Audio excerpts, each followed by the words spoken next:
I never thought I'd be posting here, but I honestly don't know what else to do at this point. I've been with my wife, Sarah, for 10 years, married for 7. We met in college. She was the outgoing, fun-loving girl everyone wanted to be around, and I was just a regular guy. Quiet, dependable, and yeah, maybe a bit boring. But somehow we clicked, or at least I thought we did. Things were good at first. We had the kind of relationship people always say they want. We laughed, traveled, and made all the big life decisions together. We bought a house 2 years into our marriage, and it felt like everything was falling into place.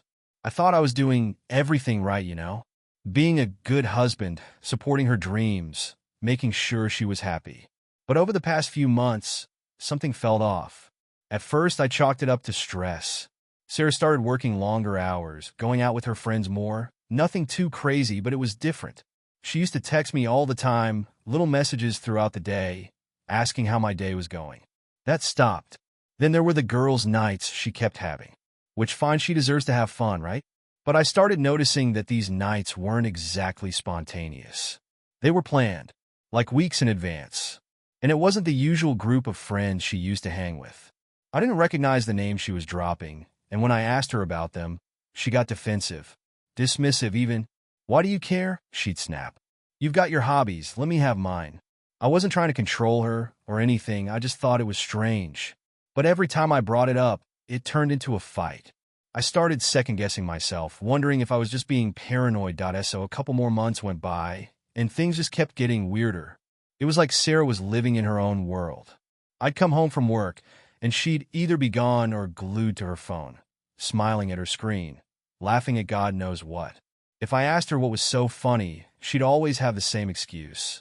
"Oh, just a meme, babe. You wouldn't get it. It's not like I'm some clueless old man, I know how to use my phone." But that smile she had, it wasn't the kind of smile you give for some dumb meme. There was something behind it, something personal, intimate even, but I kept pushing it aside, telling myself I was just overthinking things. Who jumped straight to cheating as their first thought? I loved her, and I trusted her. Or at least, I wanted to trust her. Then she started coming home later than usual. When I'd asked her where she'd been, she'd snap at me, saying stuff like, "Why do you always have to interrogate me? I'm not a child." Interrogate her?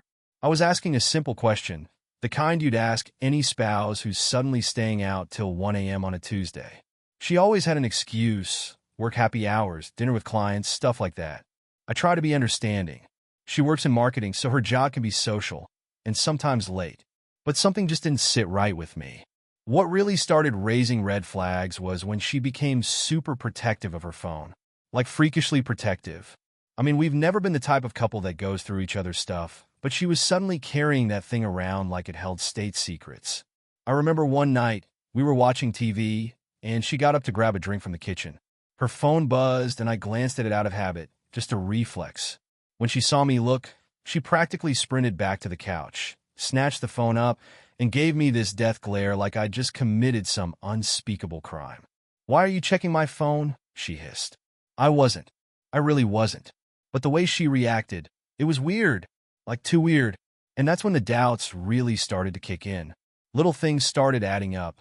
The sudden interest in going to the gym, the new lingerie I'd never seen her wear, the random trips to visit her sister. You'd think after 10 years together, I'd know her patterns, but this new version of Sarah? I didn't recognize her at all. Things came to a head one Saturday night. Sarah was out again, this time at some work event she hadn't mentioned until that morning. She said it was something last minute, but the way she was dressed didn't scream work function. It screamed date night. Tight dress, heels, makeup done like she was going to the damn Oscars. I tried to play it cool, but when she walked out the door, I had this gut feeling, the kind you can't ignore. That's when I did something I never thought I'd do. I checked our phone bill. I don't know what I was expecting, but the list of numbers she'd been texting was long. Really long. And there was one number in particular that kept showing up at all hours of the day and night. Hundreds of texts, calls that lasted for hours. I stared at the screen, my stomach in knots, telling myself it could be anyone, her boss, a new friend, maybe a co-worker, but deep down I knew. It was someone else. I copied the number into my phone, not even sure what I was going to do with it. Should I call? Text? Confront her? I was in full-blown panic mode. Before I could decide, though, Sarah came home, late. She stumbled through the door, a little drunk, her lipstick smeared. I could smell the alcohol and cheap cologne on her before she even made it to the couch. I didn't say anything. Not yet. I just watched her as she slumped down and kicked off her shoes, scrolling through her phone like she didn't have a care in the world. She didn't even look at me. "Fun night?" I asked, trying to keep my voice steady. "Yeah, it was fine," she mumbled, not even glancing up. I felt my heart pounding in my chest. I had to know. "So, who's Jason?" I asked. I don't even know why I said that name. I'd heard her mention a Jason at work once, and it was the first thing that popped into my head. Her reaction was instant. She froze, her phone still in her hand, and for a split second, her face went pale. Then she recovered, gave me this fake laugh, and said, "What the hell are you talking about?"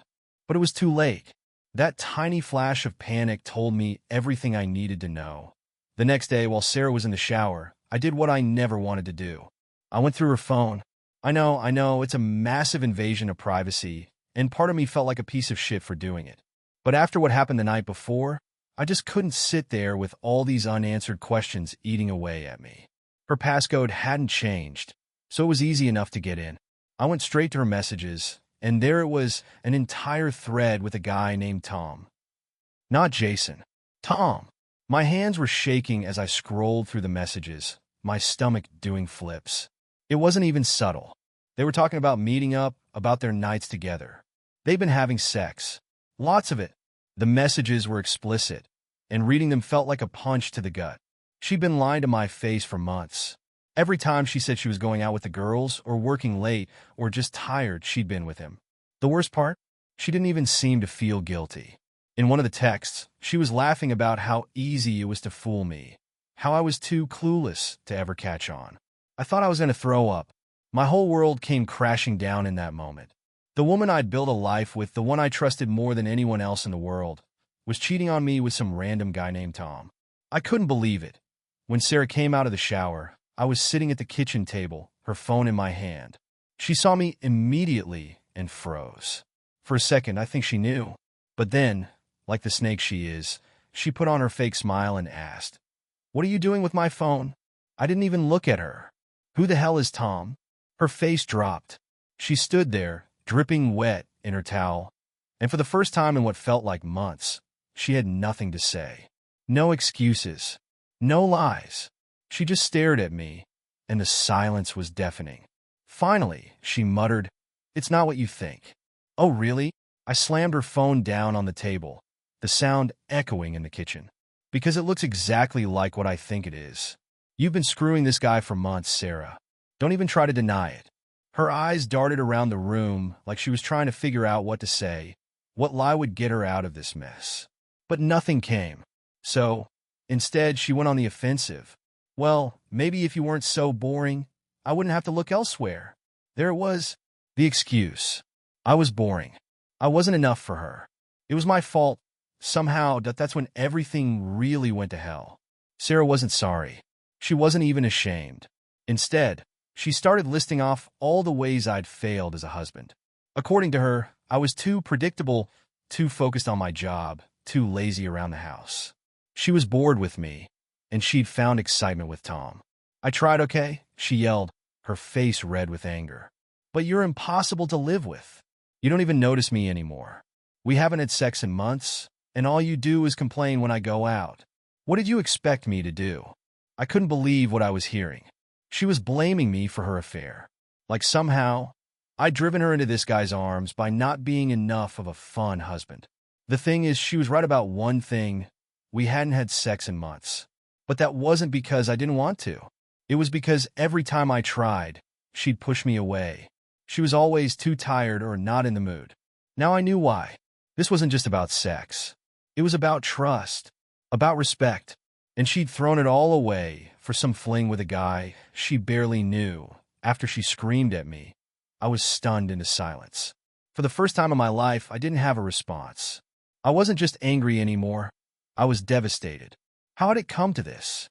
How had the woman I'd loved for so long become this monster?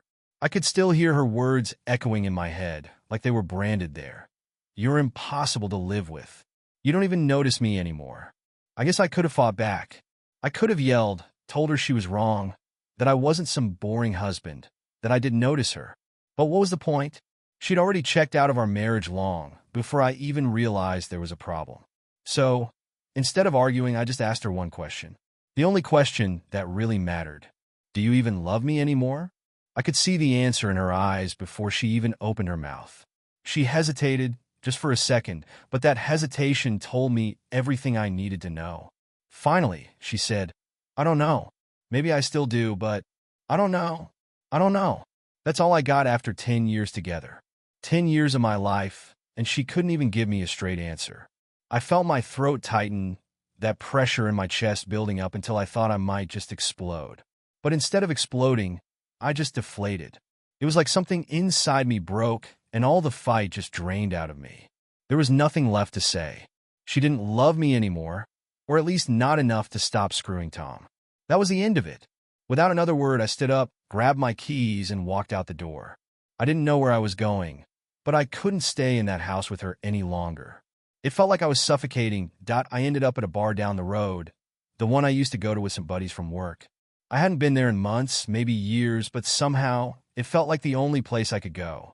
I sat down at the counter, ordered a whiskey, and stared at the glass for what felt like an eternity before I actually took a sip. I kept thinking about Sarah, about how much I'd loved her and how blind I'd been. How could I have missed the signs? How did I not see this coming? But no matter how hard I tried, I couldn't come up with an answer. I guess I just trusted her too much. Or maybe I'd gotten so comfortable in our routine that I never even considered the possibility that she wasn't happy. By the third drink, I was just numb. It was like the alcohol dulled everything. The anger, the sadness, the betrayal. All that was left was this hollow feeling in my chest, like someone had ripped my heart out and left nothing but an empty space. That's when the texts started coming in. Sarah was messaging me, asking where I was when I was coming home, telling me we needed to talk. I ignored the first few, but they kept coming. Eventually, she called. I let it go to voicemail. I couldn't deal with her right now. Not when everything felt like it was crashing down around me. I don't know how long I stayed at the bar, but at some point, the bartender cut me off.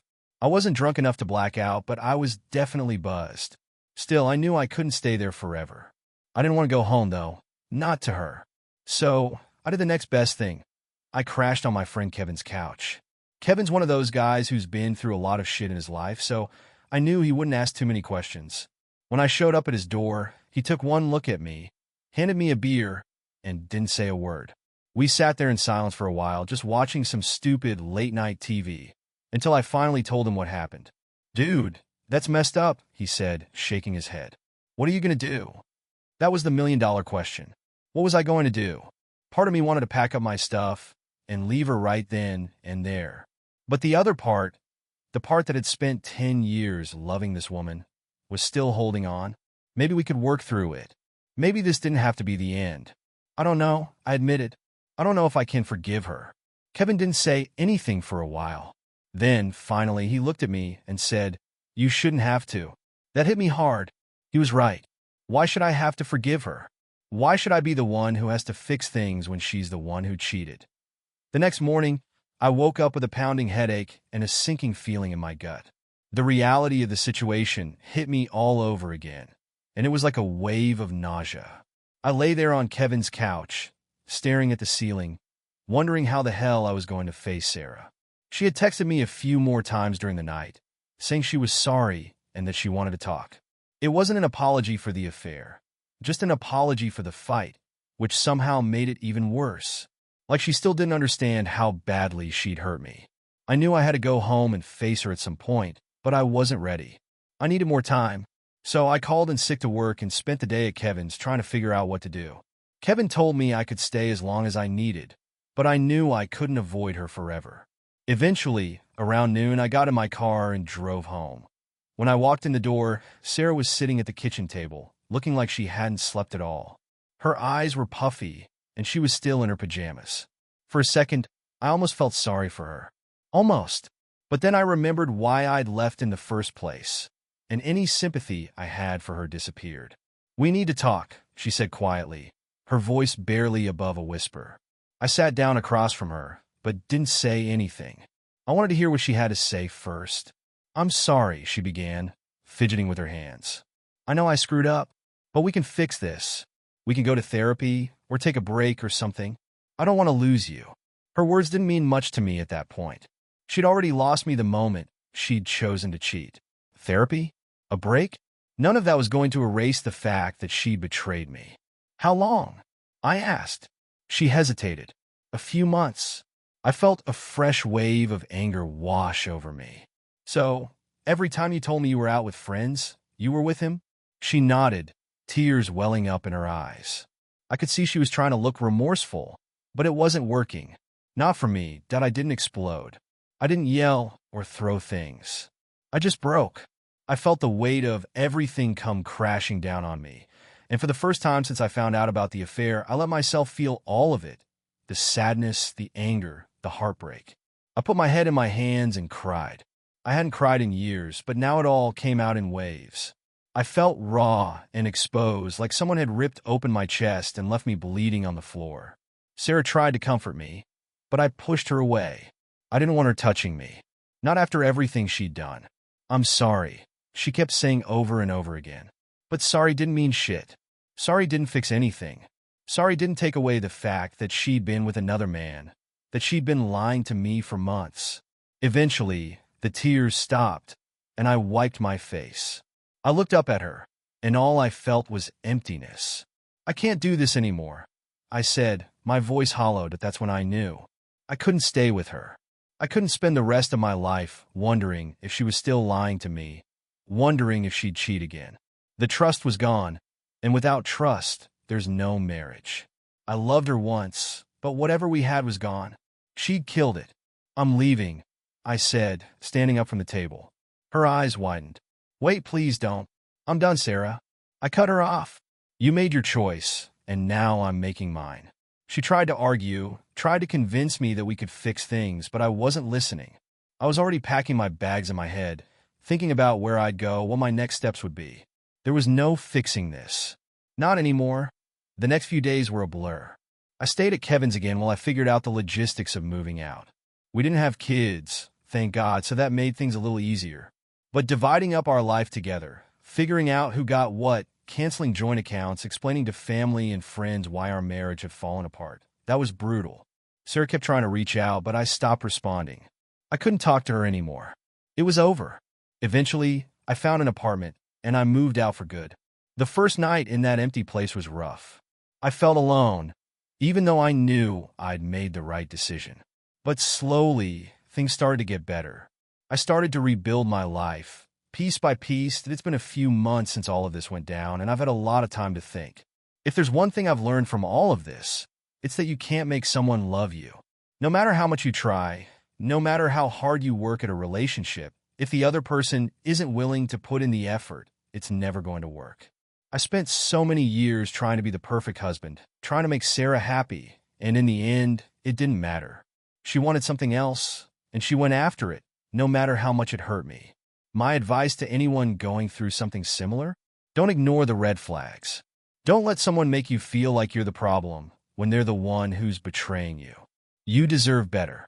You deserve someone who's all in, someone who respects you and your relationship. As for Sarah, I don't know where she is now, and I don't really care. I'm moving on with my life, and for the first time in a long time, I feel free.